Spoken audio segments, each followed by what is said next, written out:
இதே போராட்டம் நம்மளுடைய ஆண்டவராக இயேசு கிறிஸ்துவுக்கு இருந்துச்சான்னா இதே போராட்டம் அப்படியே இருந்துச்சு. பிசாசு போராடினா ஏதாவது ஒரு வகையில் பாவம் செய்ய வைக்க முடியாதா? அவருக்குள்ள 40 நாள் உபவாசம் பண்ணி ஜெபம் பண்ணும் பொழுது 3 சோதனைகளை கொண்டு வந்தான்.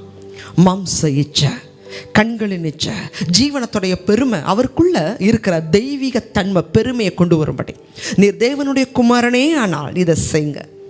அவருக்குள்ள எப்படியாவது பெருமையை கொண்டு வந்துட முடியுமா? போராடினா. இச்சையை கொண்டு வர முடியுமா? போராடினா. ஆனால் இயேசு கிறிஸ்து இடம் கொடுக்கவே இல்லை. பிறப்பு முதல் இறப்பு வரைக்கும், சிலுவைக்கு போகிற வரைக்கும் பல விதன்னு இருக்கும். அவருக்கும் இதே போராட்டம். நிந்திக்கப்படுகிறார். யூத ஜனங்கள்னால நிந்தனை, அவமானம், அடிக்கிறாங்க, காரி துப்புறாங்க, எல்லாம் இருக்கும். பாடு, சோதனை வந்துச்சு. இயேசு கிறிஸ்து சிலுவைக்கு போகிறக்கு முன்னாடி சொல்லுவார், உலகத்தின் அதிபதி என்னிடத்தில் வருகிறான், அவனுக்கு என்னிடத்தில் ஒன்றுமில்லை.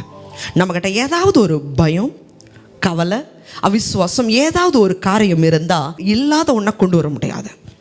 இருக்கிற விஷயத்த இச்சை ஒருவருக்குள்ளே இருக்கலாம், பண ஆசை இருக்கலாம், அதை தூண்டும்படி வருவான். இயேசு கிறிஸ்துட்ட கொண்டு வரும்படி முயற்சித்தான், அவனால் முடியல. ஆண்டவராகிய இயேசு கிறிஸ்து இந்த உலகத்தை ஜெயித்தார். பாவமே இல்லாமல் சிலுவையில் மரித்ததுனால மரணமோ பாதாளமோ இயேசு கிறிஸ்துவோடைய சரீரத்தை 3ஆவது நாள் பிடித்து வைக்க முடியல.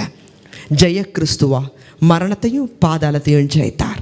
தேவஜனமே, சூழ்நிலைகள் சாதகமாக இருக்கும்போது இருக்கிறத விட சூழ்நிலைகள் எதிர்மறையாக இருக்கும் பொழுது உங்கள் வாயிலிருந்த முறுமுறுப்புகளோ, சபமான வார்த்தைகளோ, தேவனை துக்கப்படுத்தக்கூடிய காரியங்களோ உங்கள் வாழ்க்கையில் இராதபடி காத்துக்கொள்ளுங்க.